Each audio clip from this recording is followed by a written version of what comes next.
Hi കൂട്ടുകാരെ, ഇന്ന് താറാമുട്ട 5-6 താറാമുട്ട കിട്ടിയിട്ടുണ്ട്. അത് നമുക്കൊന്ന് കറി വയ്ക്കാം. സാധാരണ ഞാൻ മുട്ട കറി വയ്ക്കുന്നതെല്ലാം തേങ്ങ വറുത്തരിച്ചിട്ടാണ്. ഇന്ന് നേരെ തിരിച്ച് ചില ഏരിയൊക്കെ ഇട്ട് നല്ലതായിട്ട് വയ്ക്കാമെന്ന് വിചാരിച്ചു, തേങ്ങയൊന്നും ഇല്ലാതെ. അപ്പോൾ അതിനായിട്ട് നമ്മൾ ഒരു 4 ചെറിയ സവാളയാണ്. വലിയ സവാളയാണെങ്കിൽ ചെറുത് 2 മതി. അപ്പോൾ 4 മുട്ട പുഴുങ്ങി വെച്ചിട്ടുണ്ട്. സവാള ചെറുതായിട്ട് പൊടിയായി അരിഞ്ഞെടുത്തതും ഇഞ്ചിയും വെളുത്തുള്ളിയും പച്ചമുളകും കൂടി ഞാൻ എണ്ണയെ നല്ലതായിട്ട് വഴറ്റിയെടുത്തിട്ടുണ്ട്. അതിനകത്തോട്ട് ആവശ്യത്തിന് എരി, ശകലം ഗരം മസാലയുടെ കൂടെ ഞാൻ കുരുമുളക് കൂടുതൽ പൊടിച്ച് ചേർത്തിട്ടുണ്ട്. അപ്പോൾ അതുകൊണ്ട് അതിന് തനിയെ തയ്യാറാക്കിയ മസാലയാണ്. അപ്പോൾ അത് ഉള്ളിലിട്ട് നല്ലതായിട്ട് വഴറ്റിയെടുത്തിട്ടുണ്ട്. ആവശ്യത്തിന് മല്ലിപ്പൊടി, ഒരു 1.5 സ്പൂൺ മല്ലിപ്പൊടിയും 1/2 സ്പൂൺ മുളക് പൊടിയും, കുരുമുളക് ഒരു കൈയോളം ഞാൻ ഏറെ ചേർത്തിട്ടുണ്ട്. കാരണം മുളക് റെഡ് ഒരു സ്പൂൺ വേണ്ടെന്ന് വെച്ചുകൊണ്ടാണ്.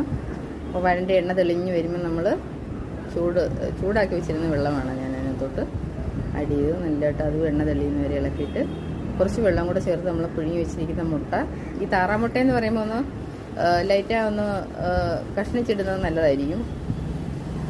എന്നാലേ ആ മുട്ടയുടെ ടേസ്റ്റൊക്കെ ആ കറിക്ക് നല്ലതായിട്ട് വരത്തുള്ളൂ. ഞാൻ സൈഡായിട്ട് അരിഞ്ഞാണ് അതിനകത്തോട്ട് ഇട്ടിരിക്കുന്നത്.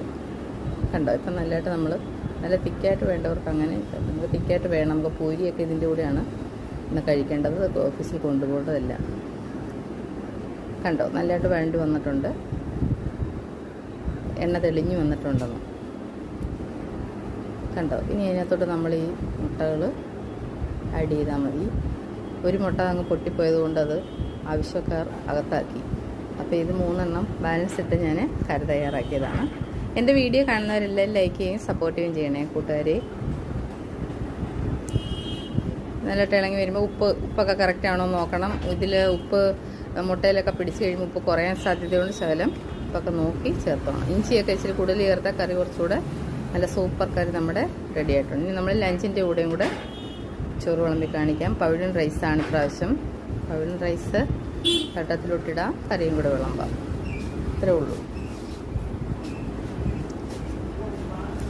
കണ്ടോ, തട്ടത്തിലോട്ടിങ്ങനെ ലഞ്ച് വിളമ്പി കറിയും കൂടെ എടുക്കുന്ന കൂട്ടുകാരെ കാണിക്കാം. ഇന്നൊരു കറിയേ ഉള്ളൂ. ഇഞ്ചിക്കറിയും അച്ചാറും ഒക്കെ ഓണത്തിൻ്റെ ഇരിപ്പുണ്ട്. അതൊക്കെ വേണമെങ്കിൽ അത് പിന്നീട് അദ്ദേഹം കുളിച്ചിട്ട് വന്നിട്ട് ആവശ്യമുണ്ടെങ്കിൽ എടുക്കും. ഓക്കെ ഫ്രണ്ട്സ്, കണ്ടോ നല്ല തിക്നെസ്, നമ്മൾ നല്ല അടിപൊളി കറിയാണ്. നല്ല ടേസ്റ്റ് ഉണ്ട്, നല്ല മണമുണ്ട്. കണ്ടോ, ഇത്രയാണ് ഇന്നത്തെ തിരക്കിട്ട ജോലി. ഇനി അടുത്ത ബ്രേക്ക്ഫാസ്റ്റിലോട്ട് കിടക്കണം, പൂരി ചെയ്യണം. ലഞ്ച് പാക്ക് ചെയ്തതാണ്. താങ്ക്